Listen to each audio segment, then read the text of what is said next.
10 కోట్ల మెంబర్షిప్ చేయాలని చెప్పి పార్టీ నిర్ణయించింది. దానిలో భాగంగా దేశవ్యాప్తంగా కూడా మంచి స్పందన వస్తున్నది. ప్రతి ఒక్క నాయకుడు కూడా బాధ్యతాయుతంగా మెంబర్షిప్ ను ముందు తీసుకుపోయే ప్రయత్నం చేస్తా ఉన్నారు. నేను కూడా నిన్ననే 3 రోజుల పాటు కేరళ స్టేట్లో 7 జిల్లాలు నాకు బాధ్యత అప్పచెప్పడం, నేను పోయి కూడా అన్ని మీటింగ్స్ పెట్టి రావడం జరిగింది. తెలంగాణ రాష్ట్రంలో కూడా కిషన్ రెడ్డి గారి నేతృత్వంలో మెంబర్షిప్ అభియాన్ చాలా బ్రహ్మాండంగా సాగుతున్నది. కార్యకర్తల నాయకులు కూడా కష్టపడి పనిచేస్తా ఉన్నారు. ఇంకా ఎక్కడైతే కొంచెం ఇంకా తక్కువ మెంబర్షిప్ అవుతుందో అక్కడ నాయకులు కార్యకర్తలు అందరూ కూడా మెంబర్షిప్ ను పెంచే ప్రయత్నం చేయాలి. ప్రజలందరూ మెంబర్షిప్ చేయడానికి సిద్దంగా ఉన్నారు. మనం పోయి కలవడమే పని. ఎందుకంటే బీఆర్ఎస్ మీద కాంగ్రెస్ మీద ప్రజల్లో కూడా పూర్తి వ్యతిరేకత ఉంది. ఈ ప్రత్యామ్నాయం భారతీయ జనతా పార్టీ మెంబర్షిప్ తీసుకోవడానికి మేము సిద్దంగా ఉన్నామని చెప్పి ప్రజలందరూ స్వచ్ఛందంగా ఫోన్ చేసే పరిస్థితి తెలంగాణ రాష్ట్రంలో ఉంది. కానీ దానిలో భాగంగానే కరీంనగర్ పార్లమెంట్ నియోజకవర్గంలో ఈరోజు ప్రత్యేకంగా దేశవ్యాప్తంగా 25th రోజు మార్నింగ్ 7 నుంచి ఈవినింగ్ వరకు మెంబర్షిప్ చేయాలి. ప్రతి కార్యకర్త మెంబర్షిప్ చేయించాలి. ఎవరు ఇంట్లో ఉండదు, బయట తిరగాలని చెప్పి మా జాతీయ అధ్యక్షుడు పిలుపునిచ్చాడు. కరీంనగర్ పార్లమెంట్ లో 2 రోజులు తీసుకుంటున్నాం. ఒకటేమో ఈ రోజు కరీంనగర్ పార్లమెంట్ నియోజకవర్గంలో నాయకులు కార్యకర్తలు అందరూ కూడా వాళ్ళ బూత్ లో మెంబర్షిప్ ను చేయడము. ప్రతి బూత్ లో కరీంనగర్ పార్లమెంట్ లో 200-300 మెంబర్షిప్ చేయాలని చెప్పి అనుకున్నాం. ఈ రోజు మిగిలిన తర్వాత 25th రోజు జాతీయ పార్టీ యొక్క పిలుపు మేరకు మళ్ళా కరీంనగర్ పార్లమెంట్ మొత్తం కూడా ఉదయం 7 నుంచి మధ్యాహ్నం 1 గంట వరకు ఈ మెంబర్షిప్ చేసే ప్రయత్నం చేస్తున్నాం. ఈ రోజు ఉదయమే ప్రారంభమైంది. అంతా కూడా మెంబర్షిప్ బ్రహ్మాండంగా ఇస్తున్నారు. ప్రజల్లో మంచి స్పందన వచ్చింది. ఈ తెలంగాణ రాష్ట్రంలో 2028లో భారతీయ జనతా పార్టీ అధికారంలోకి రావడం ఖాయం. ఎందుకంటే ఈ మెంబర్షిప్ సందర్భంగా ప్రజాస్పందన చూస్తే ఆ వాతావరణం ఏర్పడతా ఉన్నది. అతి తక్కువ సమయంలో కాంగ్రెస్ పార్టీ ప్రజల వ్యతిరేకతగా చూడబడిన పార్టీ. బీఆర్ఎస్ పార్టీ అంటే దాన్ని పట్టించుకునే స్థితిలో, ఆ కుటుంబ పార్టీని పట్టించుకునే స్థితిలో, అవినీతి పార్టీని పట్టించుకునే స్థితిలో ఇలా ప్రజలు లేరు. కాబట్టి మెంబర్షిప్ అభియాన్ అనేది బ్రహ్మాండంగా జరుగుతున్నది. కరీంనగర్ పార్లమెంట్ లో ఈ రోజు కూడా సాగుతున్నది. ఇది నిరంతరం కొనసాగిస్తాం.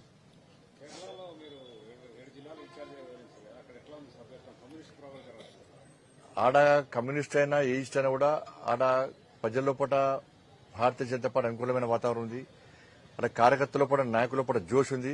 దాదాపు 291 మంది కార్యకర్తలు బలిదానం అయిపోయారు అక్కడ ఆ కేరళ రాష్ట్రంలో కమ్యూనిస్టుల చేతిలో, పీఎఫ్ఐ లాంటి ఉగ్రవాద సంస్థల చేతిలో. కాబట్టి వాళ్ళ కార్యకర్తల త్యాగాలు వృధా పోనే మేము వాళ్ళు పార్టీ నమ్మిన సిద్ధాంతం కోసం వాళ్ళు చేశారు. కాబట్టి మేము ఎట్టి బస్సులో ఈసారి మెంబర్షిప్ ఐఎస్ఎస్ మంచి స్పందన ఉంది. అందరూ హుషారుగా పనిచేస్తున్నారు.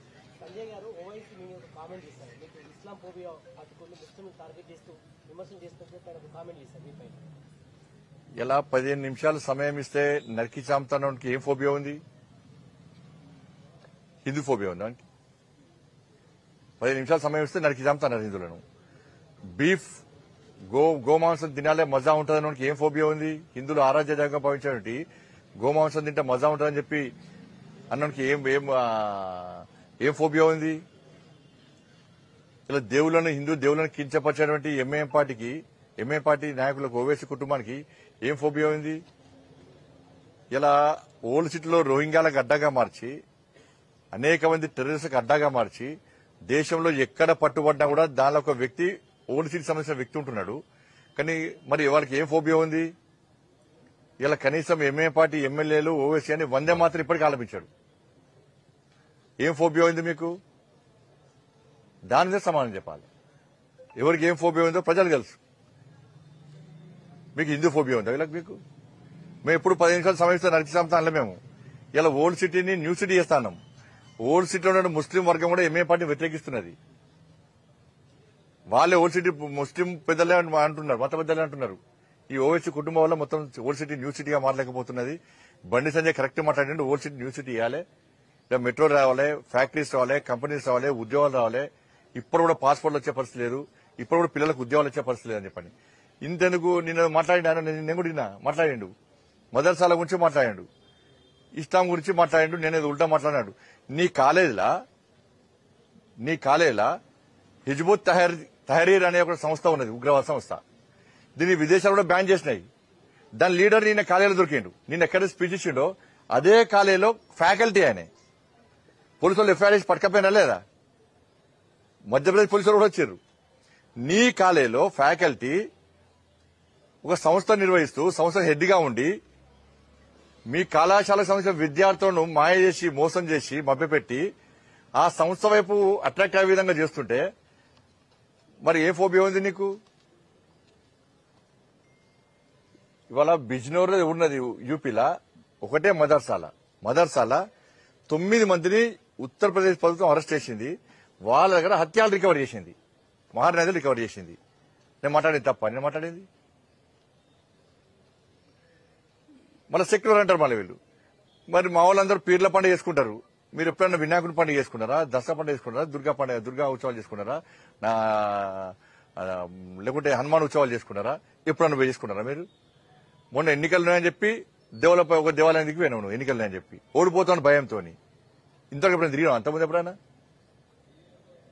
మీరు మా వాళ్ళు పీర్ల పండుగ చేసుకుంటారు, సెక్యులర్ అంటారు మా వాళ్ళు. మరి మీరు సెక్యులర్ అంటారు, మరి ఎప్పుడైనా పండుగ చేసుకున్నావు నువ్వు?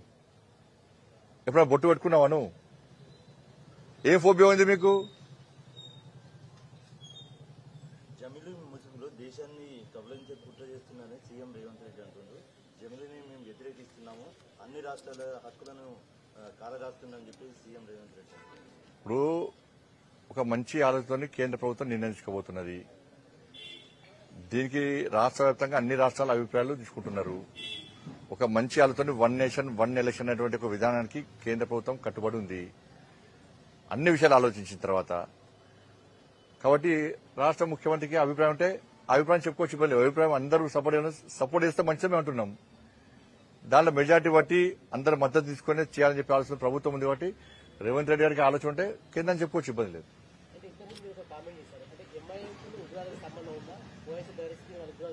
అనేక సందర్భాల్లో వాళ్ళకి అనుకూలంగా మా కామెంట్ చేసిన వ్యక్తి ఓవైసీ పక్క 100% వీళ్లకు పెంచి పోషించడం. వీళ్ళు ఓల్డ్ సిటీ అని మాదన్నది ఎవరు? వాళ్ళ పర్మిషన్ తీసుకొని రావాలన్నది ఎవరు? మేమొచ్చినా ఎవరొచ్చినా వాళ్ళ పర్మిషన్ తీసుకొని రావద్దన్నది ఎవరు?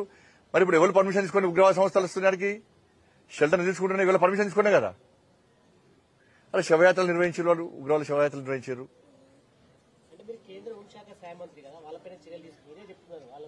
నడుస్తున్నాయి కదా. అందుకే ఇవన్నీ ఎందుకు చెప్పండి నేను? పక్క 100% వాళ్ళకి ఫ్యాకల్టీ అరెస్ట్ చేసింది వాస్తవము. యూపీలో మదర్సాన్ని సీజ్ చేసింది వాస్తవము, కేసు పెట్టింది వాస్తవము. 10 నిమిషాలు సమస్య నడిచాము, దాన్ని మీరు కూడా ఉన్నారు కదా, వాస్తవం కదా. అప్పుడు ప్రభుత్వం ఏం చేసింది? ఆ ప్రభుత్వం కేసు బుక్ చేసింది, కేసు పెట్టి కేసు వీక్ చేసి పడేశారు. ఈ కొత్త ప్రభుత్వం వచ్చి మన బీఆర్ఎస్ ప్రభుత్వం చేసింది కనీసం ఆధారాలు కూడా సమర్పించలేకపోయింది. కాబట్టి మీరు అన్నాడు తప్పకుండా దీని మీద విచారణ జరుపుతూనే ఉంటాం. దొరికిన ఏ రాష్ట్రం వచ్చినా ఎక్కడ ఆనవాళ్ళున్నా కూడా ఇక్కడ వచ్చి పట్టుకపోతారు, ఏదో వీళ్ళు చూసుకున్నట్టు ఉంటాం. మేము మధ్యప్రదేశ్ పోలీసులు కూడా పట్టుకపోయారు. తప్పుడు ఫ్యూచర్ లో కూడా అటువంటి ఆనవాళ్ళు పట్టుకపోవడే ప్రసక్తి లేదు. చూస్తాం దాన్ని బట్టి మనం ఆలోచిస్తాం కదా.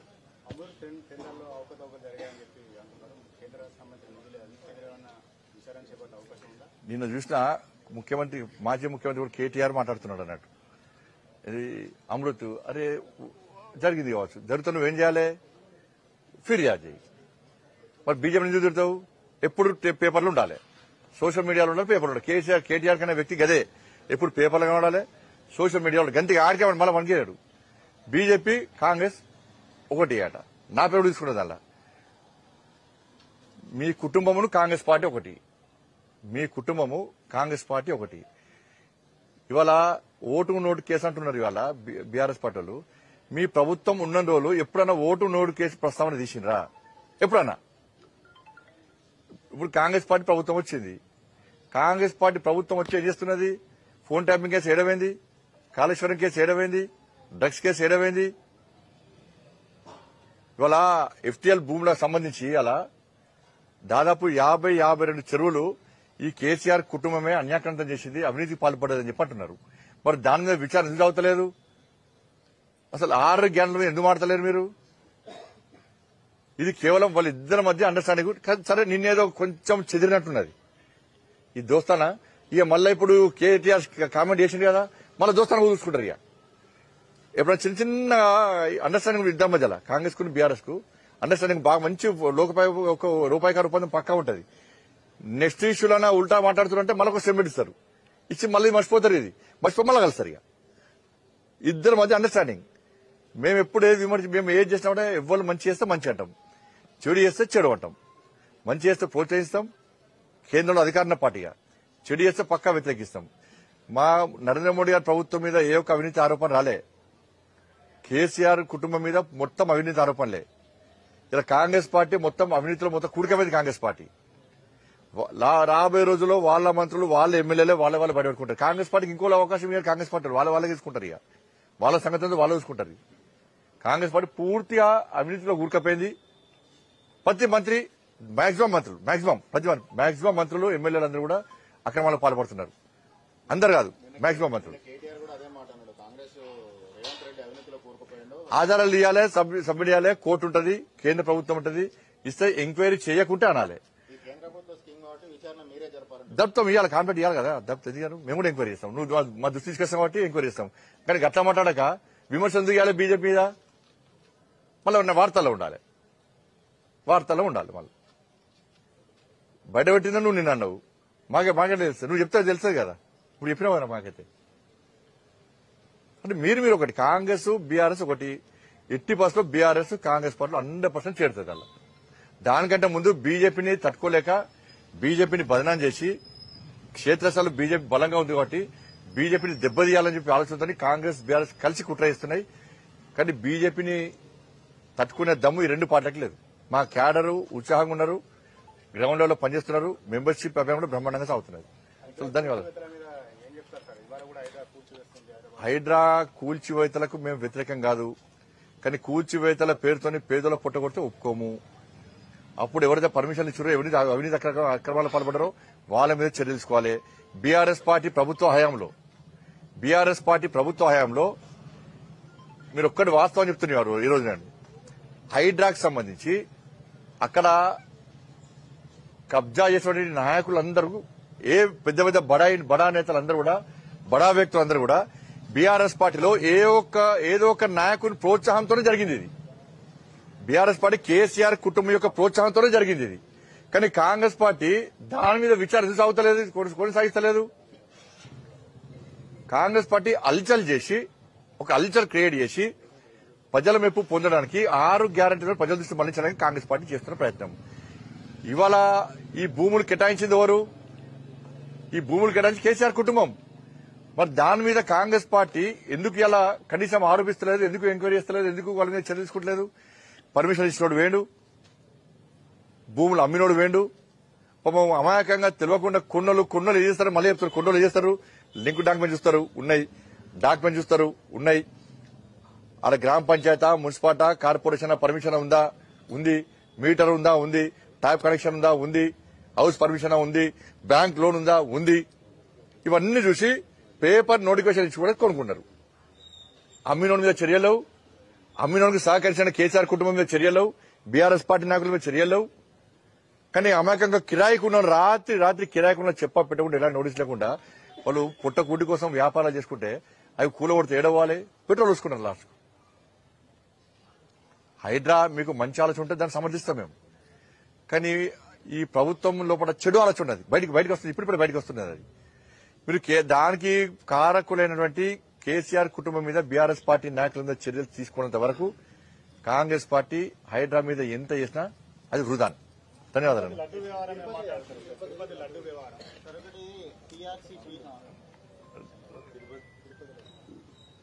తిరుపతి లడ్డు మీద రాష్ట్ర ముఖ్యమంత్రి చంద్రబాబు నాయుడు గారు అయితే వ్యాఖ్యలు చేసినారో ఆ రిపోర్ట్ వచ్చింది కాబట్టి ఇది 100% ఇంతకంటే దుర్మార్గం ఇంకోటి కాదు. ఇది హిందువుల మనోబలం దెబ్బతీయడమే. అనేక మంది పీఠాధిపతులు, మఠాధిపతులు, హిందూ ధార్మిక సంస్థలకు సంబంధించినటువంటి పెద్దలు, సామాన్య భక్తులు ఒక భక్తి భావంతో తిరుమల పోయి స్వామివారి దర్శనం చేసుకుని ఆ లడ్డు కోసము ఒక ఊరు నుంచి ఒక వ్యక్తి తిరుపతి దేవస్థానం దర్శనం కోసం పోతే ఆ చుట్టుపక్కల ఉన్న వాళ్ళందరూ కూడా లడ్డు కోసం ఎదురుస్తూ ఉంటారు. దర్శనం వేసిన వ్యక్తి లడ్డు మస్తనే తిరుపతి దేవస్థానం వేసినట్టు. అంత పవిత్రత, అంత ప్రాధాన్యత కూడుకున్నటువంటి పవిత్రమైన ప్రసాదం అది. ప్రపంచ వ్యాప్తంగా అందరూ కూడా తిరుపతి లడ్డుకునే ప్రాముఖ్యత ఎక్కర్లేదు, తిరుమల లడ్డుకునే ప్రాముఖ్యత ఎక్కర్లేదు, ప్రాధాన్యత ఎక్కర్లేదు. అటువంటి లడ్డు విషయంలో ఇవాళ ఆరోపణ రావడం నిజంగా ఇంతకంటే మూర్ఖత్వం, సిగ్గుచేటు ఇంకోటి కాదు. ఇది హిందువుల మనోభావం దెబ్బతీయడము, ప్లస్ వ్యాపార దృక్పథంతో ఆలోచించడము. దాంతోపాటు ఇది ప్రత్యక్షంగా పరోక్షంగా ఈ ప్రపంచ వ్యాప్తంగా తిరుమల తిరుపతి దేవస్థానానికి ప్రాధాన్యత పెరగడము, లడ్డు కూడా ప్రాధాన్యత పెరగడము, దీన్ని దెబ్బతీసే కుట్రలో భాగమే ఇదంతా కూడా. ప్లాన్ ప్రకారం జరిగిందంతా కూడా. ఆ వ్యక్తే తమిళనాడులో టెంపుల్స్ కు ఇవాళ ఇదే మెటీరియల్ సప్లై చేస్తానని చెప్పి, ఇదే ఫుడ్ కి సంబంధించి ప్రసాదం తయారీకి సంబంధించి కాంట్రాక్ట్ కూడా ఆయనకు ఉందని చెప్పి, ఆయన తమిళనాడులో ఒక పార్టీకి సంబంధించిన నాయకుడు అని చెప్పి, ఆయనకు గత ప్రభుత్వానికి సంబంధాలు ఉన్నాయని చెప్పి అన్ని ఆరోపణలు వస్తున్నాయి. కాబట్టి దీని మీద కేంద్రం విచారణ చెప్తుంది, రాష్ట్ర ప్రభుత్వానికి సహకరిస్తాము. ఇది ఇతర రాష్ట్రాల ఇన్వాల్వ్మెంట్ ఎక్కువ ఉంది. తమిళనాడు అంటున్నారు, గుజరాత్ అంటున్నారు, కేరళ అంటున్నారు, అనేక రాష్ట్రాల ఇన్వాల్వ్మెంట్ దీనిలో ఉందని చెప్పి ఆరోపణలు వస్తున్న సందర్భంలో నేనేమనంటే, రాష్ట్ర ప్రభుత్వం మీద ప్రజలకు విశ్వాసం ఉంది. చంద్రబాబు నాయుడు గారి ప్రభుత్వం మీద, ఎన్డీఏ ప్రభుత్వం మీద ప్రజలకు విశ్వాసం ఉంది, విచారణ చేస్తారని చెప్పి. ఇతర రాష్ట్రాలు సహకరించిన స్థితిలో దాన్ని సిబిఐ కోరినా కూడా బాగానే ఉంటుంది దానికి. కాబట్టి ఇది మంచి ఆలోచన కాదు. ఇది నిజంగా వాస్తవం అయితే మాత్రం ఇంతకంటే ఘోరమైన తప్పిదం కాదు. కఠిన చర్య తీసుకోవాలి వాళ్ళ మీద, ఆ వ్యక్తుల మీద వట్టి వదిలిపడ్డది. కఠిన చర్య తీసుకోవాలి. ఇవాళ మొత్తము భక్తులందరూ కూడా అతలాకుతలమవుతున్నారు ఇవాళ ప్రతి ఒక్కరు కూడా. దీని ప్రధాన కారణం ఏంటంటే, పోయినసారి ప్రభుత్వం ఉన్నప్పుడు ఇతర మతాలకు సంబంధించిన వ్యక్తులను ఆ ట్రస్ట్ బోర్డు మెంబర్స్ కి పెడతారు, ఏది టీటీడీ బోర్డు మెంబర్లకు పెడతారు. ఇతర మతాలకు సంబంధించిన వ్యక్తులను సిబ్బందిగా వాళ్ళు నియమిస్తారు. దీనివల్లనే అనర్థాలు. పోయినసారి నేను ఆరోపించిన తర్వాత ఒకరిని మార్చారు, కరెక్టే అని చెప్పండి. ఇట్లా ప్రభుత్వాలు రాజకీయ కోణంతో ఆలోచించదు. వాళ్ళు హిందూ దేవాలయాల్లో హిందువులు ఉండాలి, హిందువులు కరువేరా? మరి వేరే దేవాలయాలు వేరే మతాలకు సంబంధించిన దానిలో హిందువులను పెడుతున్నారా? పెట్టదు. మేము కూడా పెట్టమన్నాం, పెట్టడం తప్పు కూడా. కాబట్టి ఇది పూర్తిగా హిందూ ధర్మం మీద జరుగుతున్న దాడి. లడ్డు ప్రసాదం అనేది చాలా పవిత్రమైంది. దీని మీద వెంటనే పూర్తిస్థాయిలో రాష్ట్ర ప్రభుత్వం విచారణ ప్రారంభించింది. చాలా సీరియస్ యాక్షన్ ఉంటుంది. ఆ రాష్ట్ర ప్రభుత్వం పూర్తి నమ్మకం ఉంది. ఎట్టి బస్సులో వదిలిపెట్టే ప్రసక్తే లేదు. ధన్యవాదాలు. చాలా